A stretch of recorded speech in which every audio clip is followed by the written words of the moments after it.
Welcome everyone. Today, Professor Ubi wants to take you back in time, not just metaphorically, but to explore one of the most puzzling and intriguing mysteries of the 20th century, the Moberly-Jourdain Incident.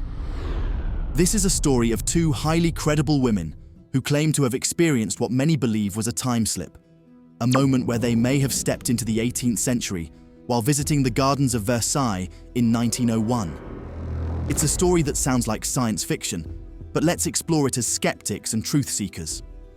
On August 10th, 1901, Charlotte Ann Moberly and Eleanor Jourdain, two British academics, decided to visit the Palace of Versailles. Moberly, a college principal, was known for her intellect and composure. Jourdain, her companion, was her soon-to-be assistant principal, a meticulous woman with a sharp sense of observation. They had traveled to France for a working vacation and decided to explore the famed palace. After touring the main building, they ventured into the gardens and towards the Petit Trianon, a smaller chateau famously linked to Marie Antoinette. But what started as an ordinary stroll took a strange turn. As they moved deeper into the grounds, the women reported an unusual stillness in the air, almost like entering a different atmosphere. They noticed people dressed in elaborate 18th century attire, men wearing tricorn hats and women in gowns from a bygone era. Moberly later described seeing a man with a pockmarked face, wearing a dark cloak and large hat.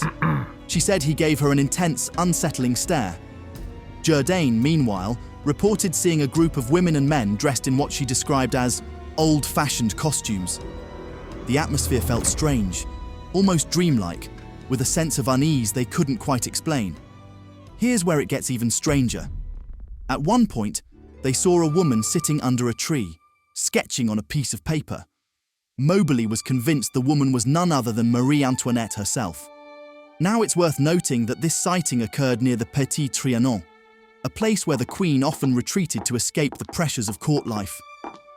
What's remarkable is the precision with which they described her appearance: a light summer dress, a straw hat, and a serene demeanor. These details matched known portraits of the Queen, adding credibility to their claim.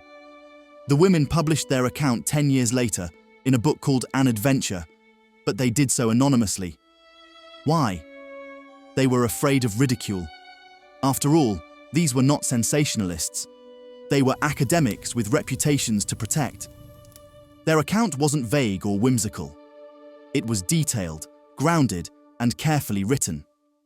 For example, they described a small bridge they crossed during their experience, one that didn't exist in 1901 but was later found in 18th century maps of the grounds. But what exactly happened that day? Over the years, several theories have been proposed. Some skeptics argue it was a shared hallucination, possibly triggered by the women's fascination with French history and the life of Marie Antoinette. Others suggest it was a case of misinterpreting a historical reenactment, though no records of such an event exist for that day in 1901. And then, there's the idea of a time slip, a moment where somehow they were able to see and experience events from another century. One compelling theory is called place memory. It suggests that certain locations with intense historical significance may retain an imprint of past events, almost like a recording. Under the right conditions, some people might be able to access this recording and perceive it as if it were happening in real time. It's a fascinating idea, though we have no hard evidence to support it. What we do know is that the Petit Trianon was deeply tied to Marie Antoinette's emotional life. Could this connection have created an imprint strong enough to bleed through to 1901? Charlotte Moberly and Eleanor Jourdain stood by their story until their deaths. Despite facing skepticism and even ridicule, they insisted that what they experienced was real. And their account remains one of the most detailed and compelling cases of its kind. Whether you believe in time slips, residual energy, or simply the power of human imagination, the Moberly-Jourdain incident forces us to confront some fascinating questions. Is time as linear as we think? Could the past, present, and future exist simultaneously, overlapping in ways we don't yet understand? Or, as some physicists suggest, could our perception of time itself be an illusion? One thing is certain: the world is full of mysteries that defy easy explanation. Thank you for joining me tonight as we explored one of history's most intriguing cases. And before you leave, let me ask you this. If you could step into another time, would you? Until the next time, stay curious.